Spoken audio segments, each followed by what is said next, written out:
प्रधानमंत्री डांस करते हैं इजराइल को इंप्रेस करने के लिए, वाइस चांसलर डांस कर रहे हैं प्रधानमंत्री को इंप्रेस करने के लिए।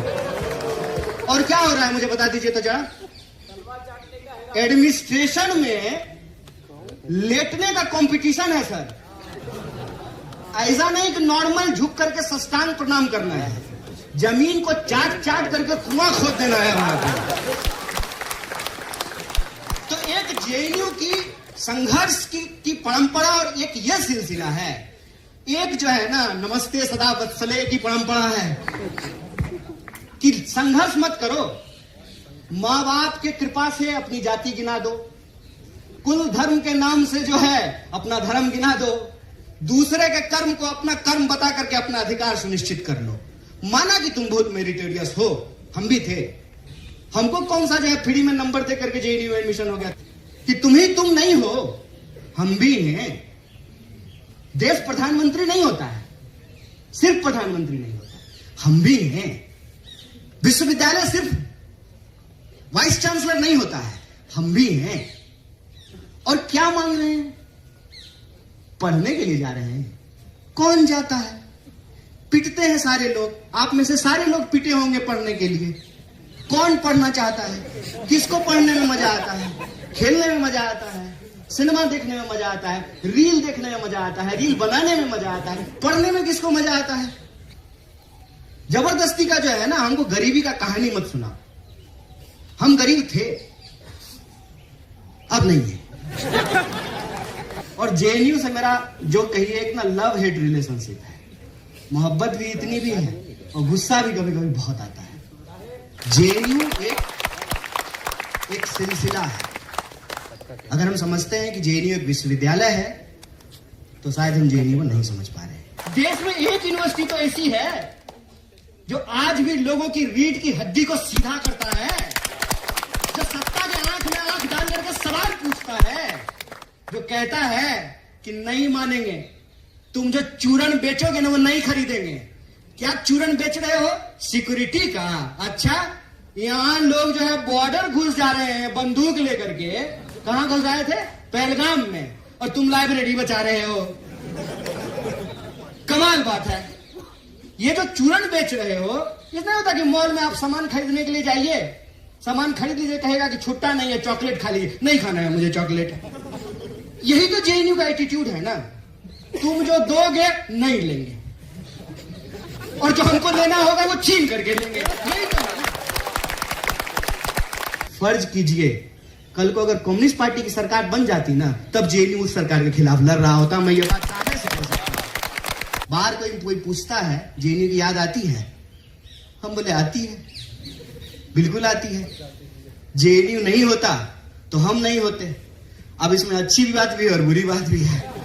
देखिए, समझदार वाइस चांसलर और मूर्ख वाइस चांसलर में क्या फर्क होता है, ये हम आपको बताते हैं। तो संघी मेरा जिगरी दोस्त है। संघी जिगरी दोस्त कहता था तुम लोग बहुत खराब लोग हो। हमने क्या? तुम लोग वामपंथी लोगों का यही प्रॉब्लम है। क्या प्रॉब्लम है? ये बाहर के लोग आकर के जो यहाँ पानी ले जा रहे हैं और तुम इनको बढ़ावा दे रहे हो। जेएनयू धर्मशाला है क्या? हम बोले 5 मिनट पहले तुम हमको विधर्मी कह रहे थे। 5 मिनट पहले तुम हमको विधर्मी कह रहे थे और 5 मिनट बाद तुम हमको कह रहे हो जेएनयू धर्मशाला है। दोनों में से एक बात बोलो ना। या तो धर्म मानते हैं, धार्मिक लोग जो है रहते हैं जेएनयू में, या धर्म विरोधी लोग रहते हैं। भाई, ये जेएनयू में पढ़ने वाले, ये जेएनयू एसयू, ये लोगों के पढ़ने के अधिकारों के लिए लड़ रहा है, और तुम लोग कहते हो जेएनयू एसयू अय्याशी करता है। दोनों में से कोई एक ही बात होगा ना। और एक बात यह है कि तुमको सबको नहीं देना है, और जेएनयू को ना इसकी जितनी ताकत और जितनी कुवत है ना, ये सबको देना चाहता है। इसीलिए जब हम कहते हैं वी आर जेएनयू, मतलब हम सबका जेएनयू है। और जब जेएनयू में कोई सवाल होता है, जेएनयू के ऊपर कोई हमला होता है, तो हम अपनी विचारधारा, अपनी पहचान, अपना संगठन, उन तमाम चीजों को छोड़ करके इकट्ठा हो जाते हैं। यही जेएनयू की ताकत है। और आज भी हम इस बात के लिए खड़े हैं कि जेएनयू को बचाना मतलब उस सपने को बचाना कि यह देश हम सबका है। देश का मतलब देश के 140 करोड़ लोग होते हैं और भारत माता का मतलब भारत में रहने वाले लोग होते हैं। विश्वविद्यालय का मतलब विश्वविद्यालय में रहने वाले लोग होते हैं, चाहे वो स्टूडेंट हो, कर्मचारी हो, टीचर हो, नदी हो, पहाड़ हो, पेड़ हो, क्लासरूम हो, उससे विश्वविद्यालय बनता है। ये हम सबको बचाने की लड़ाई है। इसमें आप पूरी ताकत से लड़िए, हम भी पूरी ताकत से कंधा मिलाकर के आपके साथ खड़े रहेंगे। आप सबका मैं क्रांतिकारी इस्तकबाल करता हूं। आपको जय भीम और लाल सलाम कहता हूं। दोस्तों, मैं यहां बैठा हुआ था तो सोच रहा था, कहने को बहुत कुछ है, बताने को कुछ भी नहीं है। कहने को बहुत कुछ इस तरह से है कि हमारे शिक्षकों ने जो है पारी संभाल ली है। तो एक बात तो सुचिता ने कह दी कि ये अपना आंदोलन तो बता रहे हैं, अपने खिलाफ होने वाला आंदोलन नहीं बता रहे हैं। लेकिन खासियत यही है जेएनयू की, इसीलिए हम आपके बीच आए हैं। आपको कुछ बताने नहीं आए हैं, आप हमसे ज्यादा समझदार हैं। और हमको भी आपकी उम्र में लगती थी कि हमको दुनिया की सबसे ज्यादा समझ है, और आपको भी लगनी चाहिए कि हम ज्यादा समझते हैं। हम बस इस सॉलिडेरिटी मीटिंग में इसलिए आए हैं कि हमारे लिए कोई करके गया और आप अपनी आने वाली पीढ़ी के लिए कर रहे हैं। जेएनयू एक सिलसिला है। अगर हम समझते हैं कि जेएनयू एक विश्वविद्यालय है तो शायद हम जेएनयू को नहीं समझ पा रहे हैं। जेएनयू एक स्पिरिट है। जेएनयू नाउम्मीदी के इस दौर में एक उम्मीद है, इसलिए हम आपके बीच में आए। और इसमें कोई दो राय नहीं है कि आप जीत जाएंगे। ये जो चारों ऑफिस बेरर हैं हमारे कॉमरेड, आप जीतेंगे। आप नहीं जीतेंगे, फिर जेएनयू जीतेगा। बस मैं आपसे 2-3 बात कहूंगा। पहला तो ये कि अभी कॉमरेड रोहित ने रजत दत्ता को याद किया। हम लोग यूनिवर्सिटी हड़ताल किए थे और ये जो जेएनयू एडमिन के सामने टी पॉइंट है, वहां पे हमने उनकी गाड़ी रोक दी। सर दोपहरी में जो है जा रहे थे, मस्ट भी डायबिटीज पेशेंट रहे होंगे। बहुत तेज उनको गुस्सा आया। बोले तुम लोग यूनिवर्सिटी क्यों बंद किए हो? बोले कि अपने अधिकार के लिए बंद किए हैं, पूरे एटीट्यूड में। बोले कि क्या क्या नाम है?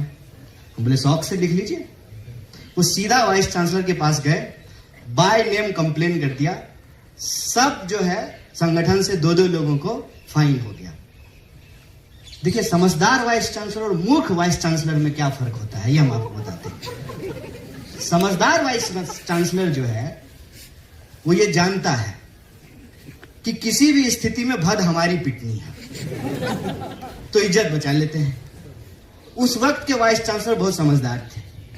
शिक्षक को समझाया, कंप्लेन किया, फाइन किया, और जब एडमिशन लेने के लिए दोबारा रजिस्ट्रेशन के लिए गए तो एडमिशन बोला कि फाइन दो। बोले फाइन तो नहीं देंगे, माफी मांग लेंगे। तो बताइए सावरकर और भगत सिंह में क्या फर्क रहेगा? नहीं तो फर्क है। इसीलिए हमने कहा कि जेएनयू एक सिलसिला का नाम है। तो जो है वाइस चांसलर, ठीक है, किसी को बताना मत, फाइन हम भर देते हैं।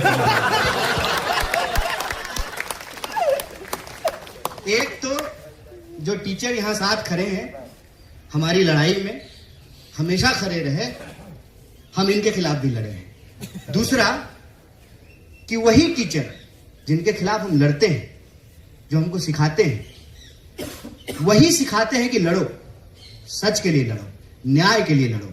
और आजकल एक वर्ड बहुत मीडिया में चलता है ना, सनातन।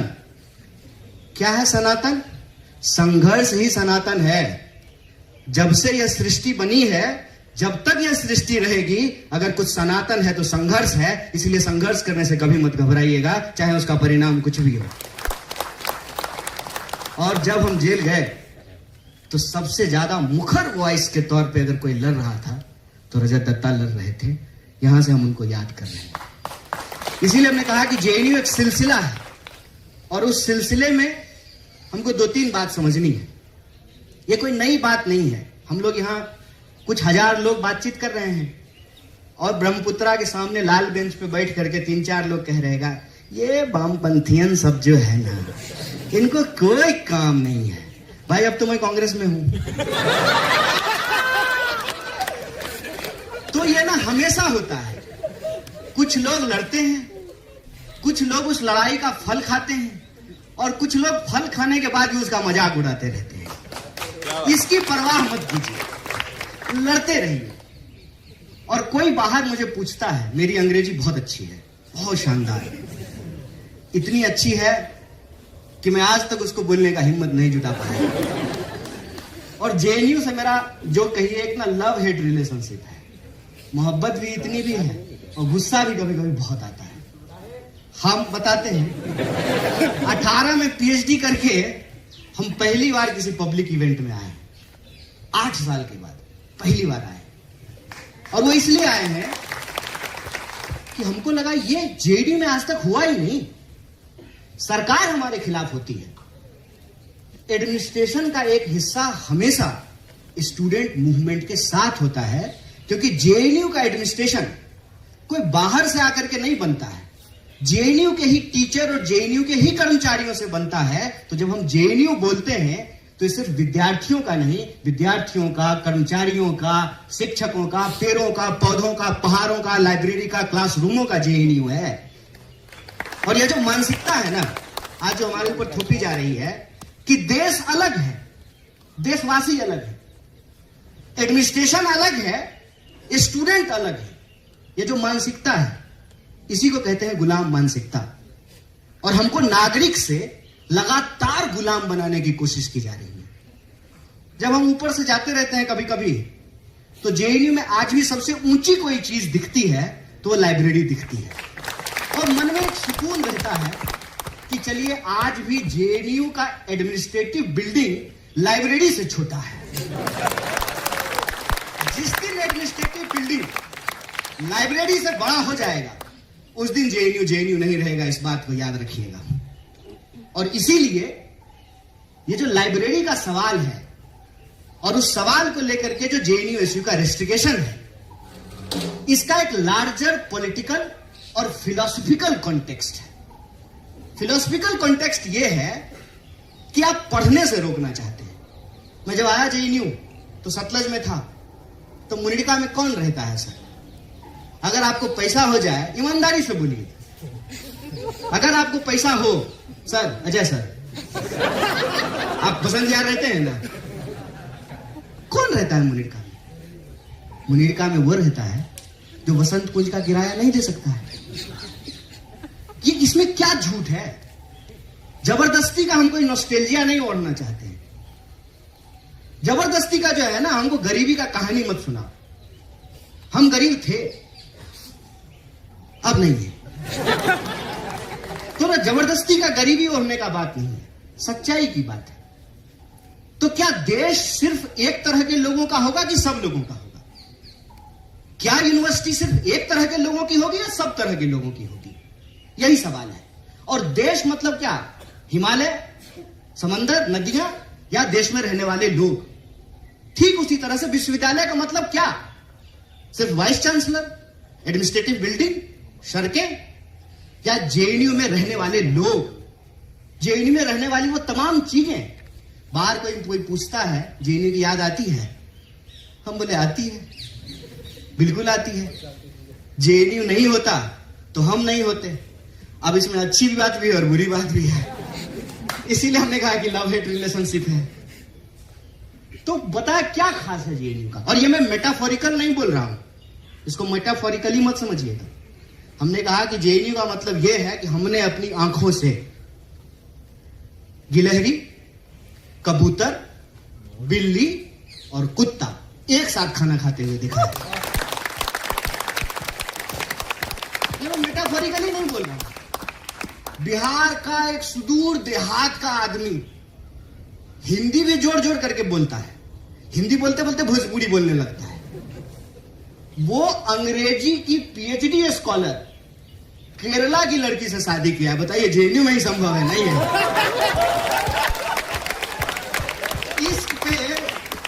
इश्क पे जो है मैम ने जो है कविता कही, ये इश्क जो है आपके होने का, आपके बीइंग का, आपके वजूद का, कि तुम नहीं हो, हम भी हैं। देश प्रधानमंत्री नहीं होता है, सिर्फ प्रधानमंत्री नहीं होता, हम भी हैं। विश्वविद्यालय सिर्फ वाइस चांसलर नहीं होता है, हम भी हैं। और क्या मांग रहे हैं? पढ़ने के लिए जा रहे हैं। कौन जाता है? पिटते हैं सारे लोग, आप में से सारे लोग पिटे होंगे पढ़ने के लिए। कौन पढ़ना चाहता है? किसको पढ़ने में मजा आता है? खेलने में मजा आता है, सिनेमा देखने में मजा आता है, रील देखने में मजा आता है, रील बनाने में मजा आता है, पढ़ने में किसको मजा आता है? ये सारे टीचर यहां बैठे हुए हैं। सर, हम लोग तो खूब इनकलाब जिंदाबाद करते थे और कई बार समय पे असाइनमेंट तो नहीं जमा करते थे। और ये जो रेस्टिगेट हुए हैं, ये किसी एवरेज स्टूडेंट से कम ही लाइब्रेरी जा पाते होंगे बेचारे। ये तो दूसरे के अधिकार के लिए रेस्टिगेट हुए।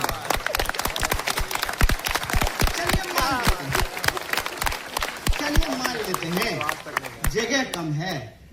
अरे तो मई की दोपहरी में, जेठ की दोपहरी में ज्यादा से ज्यादा क्या करेगा? भात खा लिया है तो सो जाएगा लाइब्रेरी में, नाक बजाने लगेगा, बगल वाला उठा देगा, ये भाई आवाज कर रहे हो, और क्या ले लेगा? मुनीरका में कौन लोग रहता है? ये हमेशा से हम सुने हैं, इसीलिए बात हम बोल रहे हैं। ये पीछे किसी चाय की दुकान पे, लाइब्रेरी कैंटीन में, कहीं किसी हॉस्टल के सामने बैठ करके, ताप्ती के सामने, कहीं 5 लोग, क्या हो रहा है? अरे आए हैं कुछ लोग नेतागिरी छांटने, इनको कोई काम है क्या? और उनको बड़ा काम है, यहां से निकल करके पता नहीं क्या कर लिए हैं। हम सबको देख रहे हैं, सबको देख रहे हैं, ठीक है? तो ये हमेशा से बोलते हैं। वो क्या करते, मैं सत्तर रहता था, लोग पानी का ठंडा बोतल सब भर करके लेके चले जाते थे। कुछ लोग गेट पे खड़ा हो जाता था, हटाओ, निकालो पानी, तुम पानी पी जाओगे तो हम क्या पिएंगे? अरे तो तुम नहाओगे क्या कूलर के पानी से? एक बोतल कोई पानी भर करके चला गया है, क्या बिगड़ जाएगा? ये मानसिकता का सवाल है। और आपने अंग्रेजी में कहा ना फ्यूडलिज्म, तो मत इतना भारी जार्गन तो मैं इस्तेमाल नहीं करता हूं सर। हमको मिल गया, दूसरे को नहीं मिले, ठीक है? और कुछ लोग तो ये जन्म के आधार पे ले लेते हैं। बताइए, देखे एक वीडियो, एक महिला अपना जाति बता रही थी। हमने कहा दोस्त, इसमें तेरा क्या रोल है? मम्मी पापा को थैंक यू बोलो ना। किसी के पैदा होने में, बताइए मेरे पैदा होने में मेरा क्या रोल है? अब उसके आधार पर मुझे कुछ मिल गया है तो ये गिनाने वाली बात है। और मजेदार बात जान लीजिए, सिर्फ इतने तक नहीं रुकते हैं, और दूर चले जाते हैं, कोई और महान चीज से अपने आप को जोड़ देते हैं। राम परशुराम, कोई ऋषि मुनि, पता नहीं कहां चले जाते हैं। अरे कुछ अपने लाइफ में भी तो पैदा कर लो, कुछ अपने जीवन में अचीवमेंट कर लो, ताकि अपना परिचय बता सको। माना कि तुमने मेहनत करके जेएनयू में एडमिशन लिया, बहुत धन्यवाद, तुम्हारी काबिलियत, तुम्हारे मेरिट को सैल्यूट। तुम उतना ही मेरिटोरियस है जितना मेरिटोरियस देश के प्रधानमंत्री हैं, माना। और इतना मेरिटोरियस है कि इजराइल के प्रधानमंत्री को इंप्रेस करने के लिए डांस कर रहे हैं। हमने कहा देखिए यही ट्रेडिशन है। अब देखिए दो सिलसिला है, एक सिलसिला जेएनयू का सिलसिला है। यहां श्रीमती इंदिरा गांधी के बारे में बोला जा रहा था और हम चुपचाप सुन रहे थे। यह जेएनयू का सिलसिला है। और एक सिलसिला आदरणीय वाइस चांसलर, क्या नाम है उनका? अच्छा, शांति श्री। तो एक तो और तो कुछ समय के बाद से ना ऐसे वाइस चांसलर आ रहे हैं सर कि उनका नाम लेने के लिए डिक्शनरी खोलना पड़ेगा। तो एक उनका सिलसिला है, जेएनयू के विरोध का सिलसिला। ये आइडिया का लड़ाई है। उसमें क्या है ना कि प्रधानमंत्री डांस करते हैं इजराइल को इंप्रेस करने के लिए, वाइस चांसलर डांस कर रहे हैं प्रधानमंत्री को इंप्रेस करने के लिए। और क्या हो रहा है मुझे बता दीजिए तो जरा। एडमिनिस्ट्रेशन में लेटने का कंपटीशन है सर।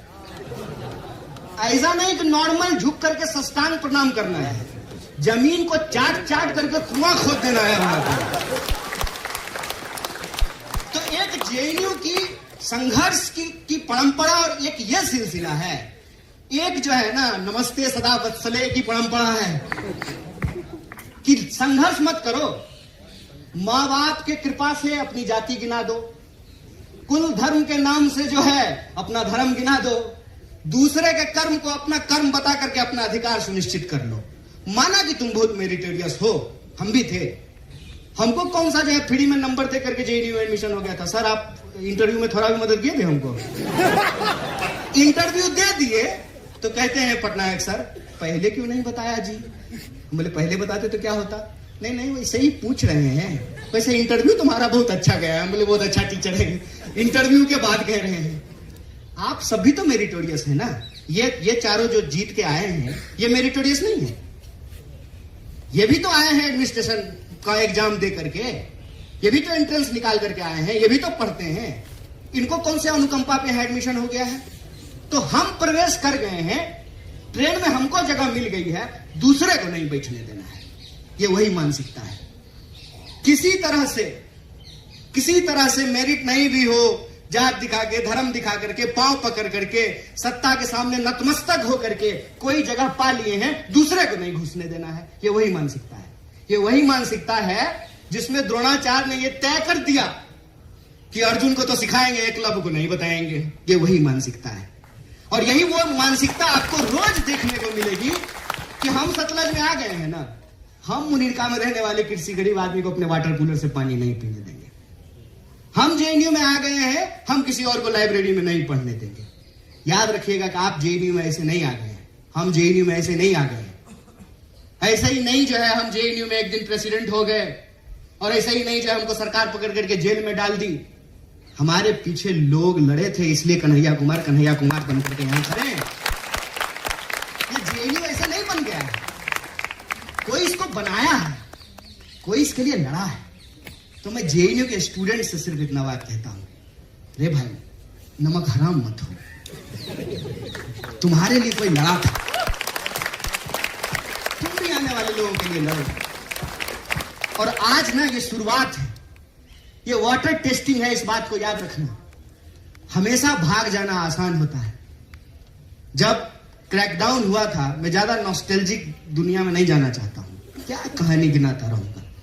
आज की लड़ाई है, नया सवाल है, और बहुत सारी चीजें बदल गई हैं। मुझे यहीं आकर के बहुत कुछ अजीब लग रहा है। जैसे कि पानी जब मिला पीने के लिए, हमने कहा कि भाई स्टूडेंट यूनियन के प्रोग्राम में आजकल बिस्लरी का बोतल मिलता है, उसके बाद चाय मिला, उसके बाद इनको भी मिल रहा था। हम बोले तो गजब है। और आप जितने लोग सामने बैठे हैं, मैं बमुश्किल किसी को जानता हूं। एक हम अपने शिक्षकों को जानते हैं, लव हेट रिलेशनशिप, और दूसरे वो गार्ड साहब जो हमारे साथ हैं, यही रह गए हैं। उसी तरह से आप भी बहती हुई नदी का पानी है, आज है कल चले जाएंगे। यह परंपरा कायम रहनी चाहिए, यह सिलसिला कायम रहना चाहिए, यह वजूद बना रहना चाहिए कि कल को फिर जेएनयू की सीढ़ियों पे खड़ा होकर के कोई नौजवान इश्क करने की हिम्मत करे और सत्ता की आंख में आंख डाल करके सवाल पूछने का हिम्मत करे कि यह देश जितना तुम्हारा था उतना ही हमारा है और उतना ही आने वाली पीढ़ी का रहेगा। यह विश्वविद्यालय कायम रहनी चाहिए। यह विश्वविद्यालय उस सपने को जीता है जो सपना इस देश का संविधान हमको दिखाता है। वो सपना बराबरी का सपना है, वो सपना जन्म के आधार पर किसी के साथ भेदभाव नहीं होने का सपना है। वो सपना हमारी भाषा, बोली, क्षेत्र के आधार पर जो हमारे साथ शोषण होता है, उस शोषण की समाप्ति का सपना है। हम ये नहीं कहते हैं समाप्त हो गया। और मैंने कॉमरेड सुचिता को कहा, जानते हैं जेएनयू का मजेदार बात क्या है, अभी तक तो 2 ही पार्टी सरकार में आई है ना, तो 2 ही पार्टी का लोग विरोध किया है। फर्ज कीजिए कल को अगर कम्युनिस्ट पार्टी की सरकार बन जाती ना, तब जेएनयू उस सरकार के खिलाफ लड़ रहा होता। मैं ये बात दावे से कह सकता हूं, मैं दावे से बात कहता हूं। और क्यों मैं ये बात कहता हूं? जब 2011 में मेरा एडमिशन हुआ सर, 12 में जो है चुनाव हुआ, सुचिता प्रेसिडेंट बनी, हमारी प्रेसिडेंट बनी थी, हम लोग एक दूसरे के खिलाफ लड़ रहे थे। 18 में जब हम पीएचडी सबमिट करके निकल रहे थे, तो बालाजी प्रेसिडेंट बना था। उसके बाद जो आपस में लड़ते थे, आपस में जो है एक साथ यूनियन बना लिए हैं। बताइए, आयशा और एसएफआई मिल करके चुनाव लड़ रहा है। जिन्होंने ये बात नहीं देखा उनको तो आइडिया ही नहीं है फिर कि फ्री थिंकर क्या हुआ करता था। और हमारा एक बहुत ही बेहतरीन जो है अध्यक्ष हुआ करता था। बड़ी मुश्किल से वो बेचारा आकर के यहाँ हिंदी बोलना सीखा। हम लोग तमिल नहीं सीखे, वो हिंदी सीख गया। वो अपने भाषण में बोला था एक बार जा करके, और मुझे आज तक वो बात याद है। बोला, इधर आकर के लोग बोलता है हम असली लाल है, हम गाना लाल है, ये स्टूडेंट यूनियन है कि एशियन पेंट की दुकान है।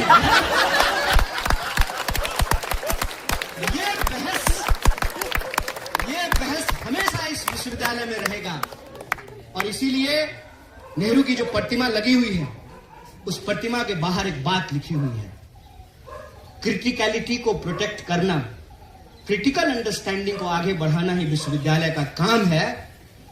हो सकती है कि इसमें बहुत सारी कमियां हो, लेकिन हमको इस बात का गर्व है कि इस देश में बखूबी कोई विश्वविद्यालय अगर इस भूमिका को निभा रहा है तो उसका नाम जेएनयू है। इसीलिए जब हम कहते हैं कि यार जेएनयू, तो हम गर्व महसूस करते हैं।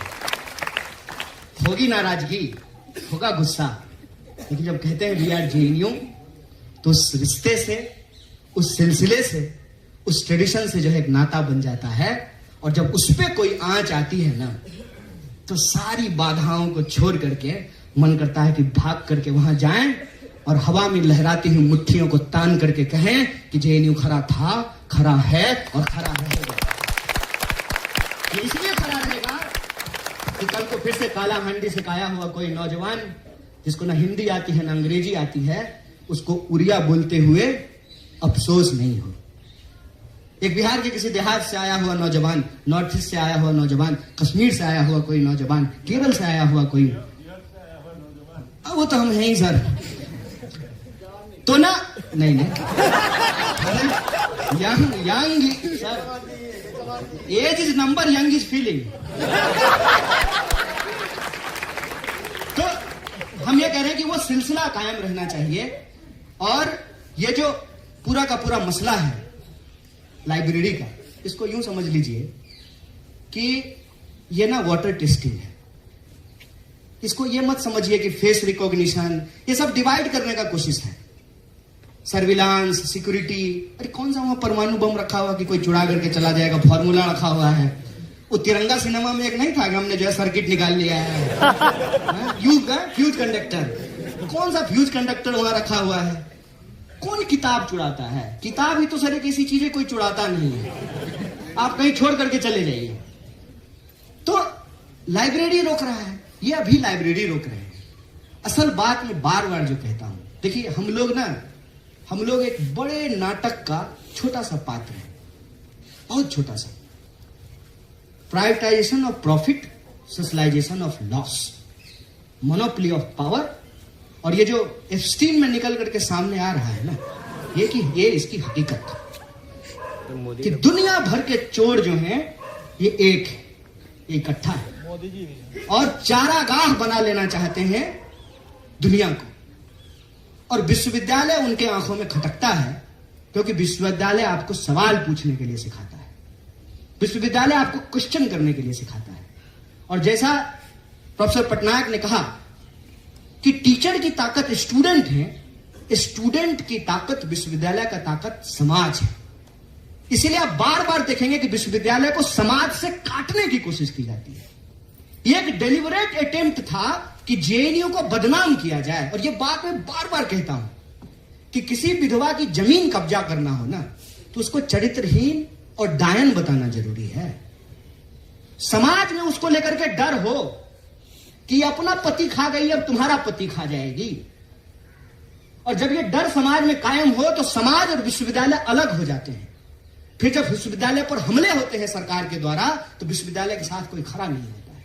और असल बात यह है कि ये जो पूरा का पूरा लूट का मामला है, बसंत कुंज जैसी जगह पे आप में से बहुत सारे लोग हवाई जहाज चढ़े होंगे, ऊपर से जाते हैं कितना सुंदर लगता है।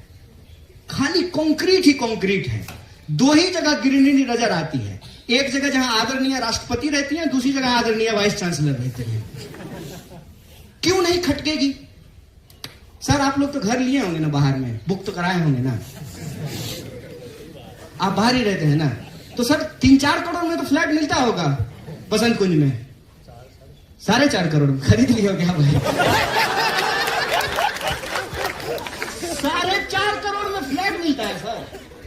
ये 1000 एकड़ जमीन है।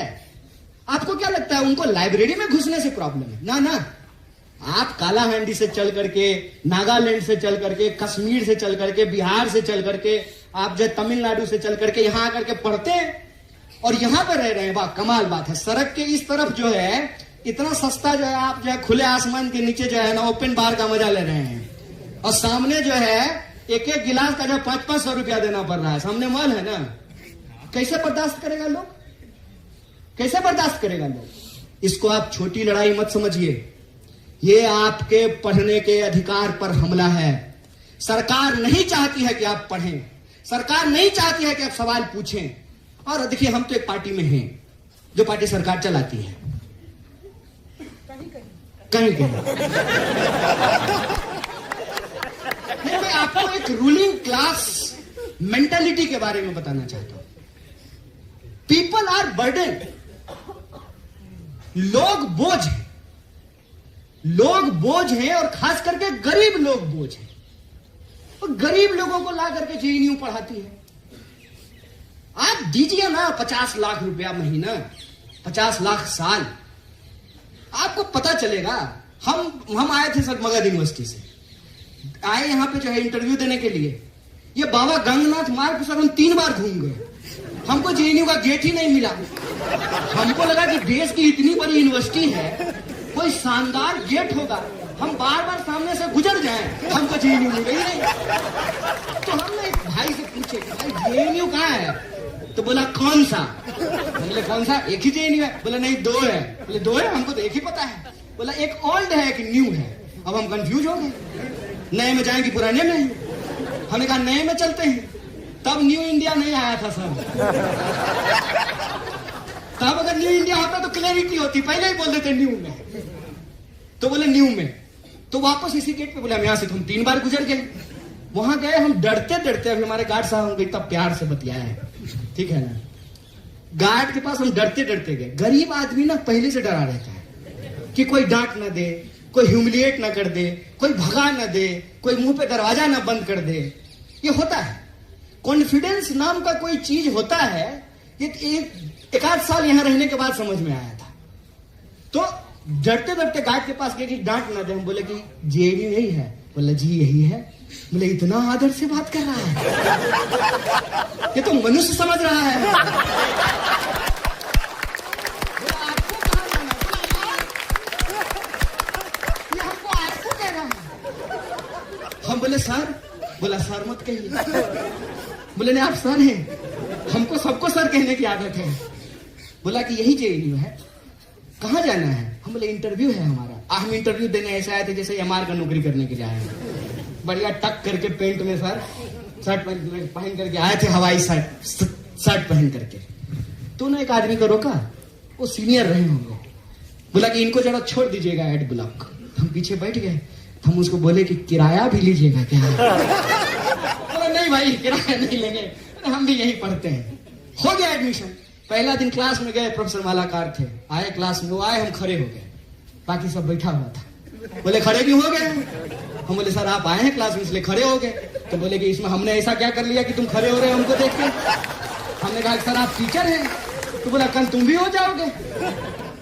हम बोले हाँ बात तो ठीक है, टीचर होने ही तो आए हैं। बोले कि मेरी पीएचडी हो गई, तुम्हारी पीएचडी हो जाएगी, हमारे तुम्हारे में क्या फर्क है? फिर हमारा कॉन्फिडेंस इतना, वैसे सर हम सिगरेट नहीं पीते हैं, हमारा कॉन्फिडेंस इतना था कि हम पटनाया सर के पॉकेट से सिगरेट निकाल लेते थे। फर्क देखिए कैसे आए थे और कैसे बन गए। क्या सर? और झूठ बोल रहे हैं, खाली केला खाली तो नहीं गए थे इनके घर में, 20 दिन जेल में थे, बड़ी जोर से तलब हो गई थी। तो मैंने सोचा कि सर के पास आता हूं, पीढ़ी का सिगरेट मिलेगा। ये फर्क है, ये मैं अपनी आप बीती आपको बता रहा हूं, और ये मैं पहली बार पब्लिक में बोला हूं। तो और जेल जो है, जेल का मजेदार बात, सब 83 की बात बोल रहे थे। मैं जेल में गया, मुझे बहुत दिन के बाद चैन मिला था सर। इतना दुखी मत होइए कोई अगर जेल में जाए तो, खुश होइए। पता है क्यों? क्योंकि एक असली बात कोई नहीं बताएगा। इनमें से अगर कोई भी जेल में चला जाए ना, संघर्ष कीजिए लेकिन दुखी मत होइएगा। क्यों? क्योंकि जब आप सुबह 2 बजे अपने स्टूडेंट यूनियन के लीडर को, लीडर तो मत ही बोलिए, बेचारे वर्कर हैं, प्यून हैं वो आपके, फोन करके जब कहते हैं ना कि हाँ जी रिजर्वेशन काउंटर सुबह कितने बजे खोलेगा, अरे तुम रेलवे इंक्वायरी है। मतलब स्टूडेंट यूनियन का मतलब परमानेंट 24/7 पानी नहीं आ रहा है। स्टूडेंट यूनियन को फोन करो, और नहीं अगर फोन उठाए आना अगली बार वोट मांगने के लिए। ये जो कॉन्फिडेंस है ना आपका, यही नागरिक होने का बोध है। मैं एक संगठन का प्रभारी हूं सर, जिसका कपड़ा का बैनर का आप बात कर रहे थे, आपके कपड़ा का बैनर सामने लगा हुआ है। समय बदलता है। स्टूडेंट यूनियन का टीचर जब चलता है ना लीडर, तो लगता है कि कोई एमपी जा रहा हो। यहां स्टूडेंट यूनियन का लीडर गुजर जाए पता भी नहीं चलेगा लीडर है। मैं ऐसे ही एक प्रोटेस्ट में गया था, एक दूसरी यूनिवर्सिटी का प्रेसिडेंट आया और बोला कि ये प्रेसिडेंट है, शक्ल कैसी लगती है उसकी। मैं सुन लिया उसको, मैं पलट करके बोला भाई संघर्ष करने के लिए लोग चुनते हैं, मॉडलिंग करने के लिए थोड़ी चुनते हैं। ये जो आपके नागरिक होने का बोध है ना, मैं सिर्फ जेएनयू के अपने विद्यार्थियों से बात करना चाहता हूं। मुझे कोई हक नहीं कि आपको कुछ बताऊं समझाऊं, बस मैं भी आपकी तरह का भी यहां विद्यार्थी था, आपका अनुभव साझा करना। ये जो संघर्ष करने का जिम्मेवारी आप देते हैं, हम लोग कहते थे अक्सर कि student union seat of power नहीं है, सीट ऑफ स्ट्रगल है। अगर आप यहां आए हैं तो संघर्ष कीजिए, और ये स्टूडेंट के दिमाग में क्लियर है, तभी तो रात को 2 बजे फोन करते हैं। तो गलती से अगर कोई जेल चला जाए, मैं बता रहा हूं ये बहुत खुश होंगे। पता है क्यों? सोएंगे, बहुत बढ़िया नींद है, कोई फोन नहीं करेगा, पानी नहीं आ रहा है, सतलज में पानी नहीं है, ताप्ती का पानी खत्म हो गया है, रिजर्वेशन काउंटर नहीं खुल रहा है, लाइब्रेरी में कुछ हो गया, फुर्सत मिली, बढ़िया से शांति से जो है पीएचडी लिखेंगे। और आजकल रूमी बहुत मशहूर हो गए हैं, हम भी काफका और रूमी पढ़ेंगे जेल में बैठ करके। क्या जेल जब गए, 83 की बात कर रहे थे लोग, तो मैं सो करके उठा था, एक आदमी आया और कहता है और कॉमरेड कैसे हो? हम बोले जेल में।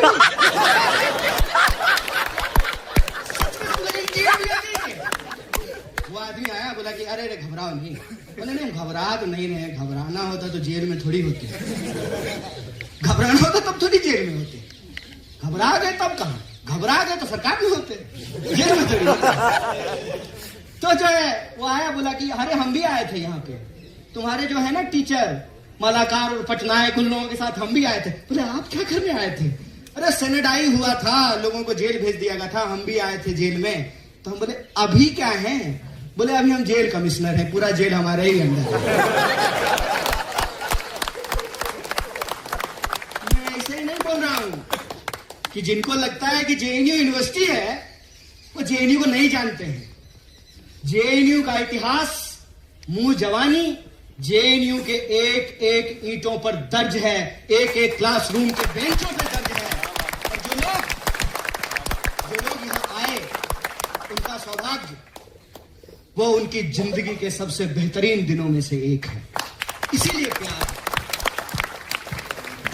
और रंज, हिट कि इतना कुछ कर लेने के बाद भी, हाँ, सबसे ज्यादा क्रिटिसिज्म अगर कहीं से हो सकता है तो जेएनयू से ही होता है। और इसके लिए मुझे आपसे कोई शिकायत नहीं है, मैं आपको सैल्यूट करना चाहता हूं। आप अपने स्पिरिट को इसी तरीके से कायम रखिए। देश में एक यूनिवर्सिटी तो ऐसी है जो आज भी लोगों की रीढ़ की हड्डी को सीधा करता है, जो सत्ता के आंख में आंख डाल करके सवाल पूछता है, जो कहता है कि नहीं मानेंगे, तुम जो चूरन बेचोगे ना वो नहीं खरीदेंगे। क्या चूरन बेच रहे हो? सिक्योरिटी का। अच्छा, यहां लोग जो है बॉर्डर घुस जा रहे हैं बंदूक लेकर के। कहां घुस आए थे? पहलगाम में, और तुम लाइब्रेरी बचा रहे हो। कमाल बात है। ये जो चूरन बेच रहे हो, इसमें होता कि मॉल में आप सामान खरीदने के लिए जाइए, सामान खरीद लीजिए, कहेगा कि छुट्टा नहीं है, चॉकलेट खा लीजिए। नहीं खाना है मुझे चॉकलेट। यही तो जेएनयू का एटीट्यूड है ना, तुम जो दोगे नहीं लेंगे। और जो हमको लेना होगा वो छीन करके लेंगे। यही तो है। तुम कह रहे हो कि भैया फेशियल रिकॉग्निशन नहीं लेंगे, चंदा लेंगे बारकोड से। आप लोगों ने कॉन्ट्राडिक्शन पकड़ा। सर डायलेक्टिक्स पढ़ाए हैं आप लोग, डायलेक्टिक्स देखे। बोला कि जो है फेशियल रिकॉग्निशन नहीं मानेंगे, लेकिन चंदा आप क्यूआर का कोड से लेंगे। तुम्हारे हिसाब का डिजिटल इंडिया नहीं चलेगा, हमारे हिसाब का डिजिटल इंडिया चलेगा। हम एआई बनाए हैं, एआई को हमको नहीं बनाने देंगे। इस बात को याद रखना। यही फर्क है जेएनयू में और देश के दूसरे विश्वविद्यालयों में, कि हमको जो चाहिए वो लेंगे। और मैं आपको एक आंदोलन की याद दिला देना चाहता हूं। वाईफाई को लेकर के हम लोग संघर्ष किए सर, और वाईफाई को लेकर के मैं 3 पोजीशन बताता हूं मेरे 7 साल के जेएनयू के अनुभव में। जब आ रहा था, कंप्यूटर हंस रही है सुचिता, बहुत जबरदस्त विरोध हुआ। मशीन आएगा, रोजगार चला जाएगा, इसीलिए जो है कंप्यूटर नहीं आना चाहिए। उसके बाद जेआरएफ आया, लड़ करके जेआरएफ का पैसा बढ़ाया। जेआरएफ का पैसा बढ़ते ही सर ब्रह्मपुत्रा में मोटरसाइकिल लगाने की जगह नहीं, और देखते देखते जो है डिलीवरी बॉय सुबह शाम ये मुगल दरबार वाला भी डिलीवरी करने लगा। रूम नंबर 107 ब्रह्मपुत्रा ओल्ड की एक्सटेंशन। समाज बदलता है, हम भी बदलते हैं। फर्क यह है कि हम बदलाव के खिलाफ नहीं हैं, लेकिन बदलाव हमारी शर्तों पर होगा। हम विकास के खिलाफ नहीं हैं, लेकिन विकास हमारी शर्तों पर होगा। बदलाव के नाम पर तुम अगर मेरे ऊपर कुछ थोपना चाहते हो, और यूनिवर्सिटी का जो बुनियादी कैरेक्टर है कि ये एक्सक्लूजनरी नहीं होगा, इंक्लूसिव होगा। बताइए अगर ऐसी यूनिवर्सिटी होती कि बंबू गेट लगा होता, जैसे टोल गेट पे लगा होता है, तब तो हम नहीं देख पाते इंटरव्यू। हमको गेट ही नहीं मिल रहा था, और गेट पे अगर गलती से पहुंच भी जाते, गार्ड जोर से हक कर देते तो लौट के चले जाते। कौन पढ़ेगा। हम बीएचयू में मेरा एडमिशन हुआ, मैं आपको बता देता हूं, बीएचयू में मेरा एडमिशन हुआ, हम बीएचयू में एडमिशन ही नहीं लिए। इतना भव्य विश्वविद्यालय था ना सर, हमको लगा इतना दूर घर से यहां रहेंगे कैसे। इतना भव्य, भव्यता से दिक्कत नहीं है, बनाइए ना भव्य। इस लाइब्रेरी को इतना और ऊंचा बना दीजिए, या इतनी ही एक और बिल्डिंग कोशिश कर दीजिए। अरे आपसे ज्यादा तो मिडिवल टाइम का शासक लोग ज्यादा समझदार था। एक कुतुब मीनार बना लिया था, उसके बगल में दूसरा कुतुब मीनार बनाने का कोशिश कर रहा था, है कि नहीं। इतने साल के बाद सर 70 में यूनिवर्सिटी बनी, 69 में, तब से लेकर के अब तक एक और बिल्डिंग बना लीजिए ना बगल में, और देख लीजिए जो बैठने की जगह की कोई कमी नहीं होगी। कौन कहता है कि हम बदलाव के खिलाफ हैं? बदलाव के खिलाफ कोई हो सकता है? कोई नहीं हो सकता है। कौन विकास के खिलाफ है? नहीं है। लेकिन आप बदलाव किसकी शर्तों पे करना चाहते हैं? यूनिवर्सिटी का बेसिक कैरेक्टर क्या है? यूनिवर्सिटी का बेसिक कैरेक्टर अगर इंक्लूसिव है तो हम बदलाव के खिलाफ नहीं है। यूनिवर्सिटी का बेसिक कैरेक्टर अगर एक्सक्लूसिव है तब हम बदलाव के खिलाफ होंगे, क्योंकि वो बदलाव हमारे लिए नहीं है। वो बदलाव फिर प्रधानमंत्री का विकास मतलब देश का विकास ना भैया। प्रधानमंत्री का विकास मतलब देश का विकास नहीं होता है। प्रधानमंत्री के चढ़ने के लिए 8,500 करोड़ का हवाई जहाज है, इसका मतलब इस देश के तमाम लोगों को चढ़ने के लिए 8,500 करोड़ का हवाई जहाज नहीं है। रेलवे में लोगों को टिकट नहीं मिलता है, भूख से लोग मर रहे हैं, सांप काटने से लोग मर जा रहे हैं, और 5 ट्रिलियन की इकोनॉमी बनी है। यहां बैठे हुए इकोनॉमिस्ट इतने बड़े रोहित दलाल, 5 ट्रिलियन की इकोनॉमी है। अब 5 किलो अनाज लेने के लिए 80 करोड़ लाइन में लगे हुए हैं। बताइए देश इतना मजबूत हो गया कि 80 करोड़ लोग कौन है जो 5 किलो अनाज लेने के लिए लाइनों में लगे हुए हैं। सर तुम कहते हो, ये आखिरी बात में बोल रहा हूं, तुम कहते हो कि जेएनयू धर्मशाला बना दें। मेरा एक जिगरी संघी दोस्त है, ये कंफ्यूज मत होना भाई। विचारधारा के आधार पर संबंध नहीं बनते हैं। विचारधारा रहते हैं, विरोध भी रहता है, सहमति रहती है, और सहमति रहती है। ये क्या लगता है ये लोग आपस में नहीं लड़े हैं? खूब लड़े हैं। और आप लोग आपस में नहीं लड़ेंगे? लड़ेंगे। सह अस्तित्व में जीवन है। तो मेरा एक संगी दोस्त था, उससे मुझे बहस करने में बहुत मजा आता है। तो सतलज गेट पे जो है खा करके हम लोग स्पेशल डिनर के पास आ जाते थे, एकदम टहलते टहलते। बहुत समय था ना, उस समय इंस्टाग्राम था नहीं और रील बनाने आता नहीं था, और वाईफाई भी नहीं था सर्वस्तर में। और वाईफाई को लेकर के जो है तो संघर्ष भी नहीं हुआ था, तब तो कंप्यूटर का ही विरोध हो रहा था। बाद में वाईफाई फ्री हो गया, सब लोग अपना लैपटॉप खरीद लिए, JRF मिल गया, बाइक खरीद लिए, आजकल अपने कमरों में रहते हैं। हेलो सर चैट पे ही होता है। सतलज से ब्रह्मपुत्रा जब गए तो चाय जाना है यादव जी की दुकान पे पीने के लिए, तो फेसबुक पे इनबॉक्स करता था, चाय पीने चलोगे? बोले इतने में तो खटखटा के कह दोगे ना बगल वाले कमरे में, ये चैट पे बोलने का क्या जरूरत है। आजकल पर्चा भी सर व्हाट्सएप पे लिखा जाता होगा, आई गेस प्रेसिडेंट बताएंगे क्या, है ना? बहुत अच्छी बात है। तो संगी मेरा जिगरी दोस्त है। संगी जिगरी दोस्त कहता था तुम लोग बहुत खराब लोग हो। हमने क्या? तुम लोग वामपंथी लोगों का यही प्रॉब्लम है। क्या प्रॉब्लम है? कि बाहर के लोग आकर के जो है यहाँ पानी ले जा रहे हैं और तुम इनको बढ़ावा दे रहे हो। JNU धर्मशाला है क्या? हम बोले 5 मिनट पहले तुम हमको विधर्मी कह रहे थे। 5 मिनट पहले तुम हमको विधर्मी कह रहे थे और 5 मिनट बाद तुम हमको कह रहे हो JNU धर्मशाला है। दोनों में से एक बात बोलो ना। या तो धर्म मानते हैं, धार्मिक लोग जो है रहते हैं JNU में, या धर्म विरोधी लोग रहते हैं। भाई ये JNU में पढ़ने वाले, ये JNU SU, ये लोगों के पढ़ने के अधिकारों के लिए लड़ रहा है और तुम लोग कहते हो JNU SU अय्यासी करता है। दोनों में से कोई एक ही बात होगा ना। और एक बात यह है कि तुमको सबको नहीं देना है, और JNU को ना इसकी जितनी ताकत और जितनी कुवत है ना, ये सबको देना चाहता है। इसीलिए जब हम कहते हैं वी आर JNU, मतलब हम सबका JNU है। और जब JNU में कोई सवाल होता है, JNU के ऊपर कोई हमला होता है, तो हम अपनी विचारधारा, अपनी पहचान, अपना संगठन, उन तमाम चीजों को छोड़ करके इकट्ठा हो जाते हैं। यही JNU की ताकत है। और आज भी हम इस बात के लिए खड़े हैं कि JNU को बचाना मतलब उस सपने को बचाना कि यह देश हम सबका है। देश का मतलब देश के 140 करोड़ लोग होते हैं, और भारत माता का मतलब भारत में रहने वाले लोग होते हैं। विश्वविद्यालय का मतलब विश्वविद्यालय में रहने वाले लोग होते हैं, चाहे वो स्टूडेंट हो, कर्मचारी हो, टीचर हो, नदी हो, पहाड़ हो, पेड़ हो, क्लासरूम हो, उससे विश्वविद्यालय बनता है। ये हम सबको बचाने की लड़ाई है। इसमें आप पूरी ताकत से लड़िए, हम भी पूरी ताकत से कंधा मिला करके आपके साथ खड़े रहेंगे। और इस बात को याद रखिएगा, मैं खास करके अपने चारों ऑफिस बेरर को कहना चाहता हूं, और आप सबके बिहाफ पे कह देता हूं, फॉर्मर JNU प्रेसिडेंट्स के बिहाफ पे कहता हूं, करंट JNU SU को, ये सीट ऑफ स्ट्रगल है और आप 4 लोग नहीं हैं। जब क्रैकडाउन हुआ 2016 में, अफरा तफरी मच गई, हर गेट पे पुलिस खड़ी थी, तो एक हमारे टीचर यही पढ़ाते हैं SSS में, सिगरेट पी रहे थे। क्या हाल है? तो ठीक है सर, पिलाइए। क्या सोच रहे हो? बोले सर समझ में नहीं आ रहा है, बड़ा माहौल खराब है। एक फोन काटते हैं, दूसरा फोन आ जाता है। अभी यहीं पे जो है दिल्ली पुलिस के भी स्टाफ घूम रहे थे, आज नाम नहीं लेंगे, नौकरी चली जाएगी। तो हम पूछे क्या माहौल है? बोला सर माहौल तो बहुत खराब है, हर तरफ से लोग जमा है, कभी भी हमला हो सकता है। हम बोले सर पता नहीं क्या करें। बोले सुनो, यही शब्द था उनका और यही मैं आपके सामने दोहरा रहा हूं। सुनो, यह मत सोचना कि तुमको 1000 लोगों ने वोट दिया है, यह मत सोचना कि तुम्हारे संगठन में 10-15 लोग हैं, यह मत सोचना।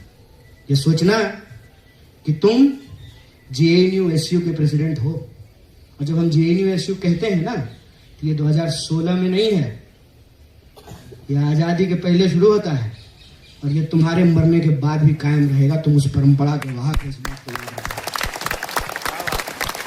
याद रखना कि तुम सिर्फ 1000 स्टूडेंट के प्रेसिडेंट नहीं हो, तुम 8000 स्टूडेंट के प्रेसिडेंट हो, चाहे वो ABVP से भी जुड़ा हुआ क्यों नहीं है, चाहे वो तुमको वोट दिया या नहीं दिया, तुम पूरी यूनिवर्सिटी के प्रेसिडेंट हो।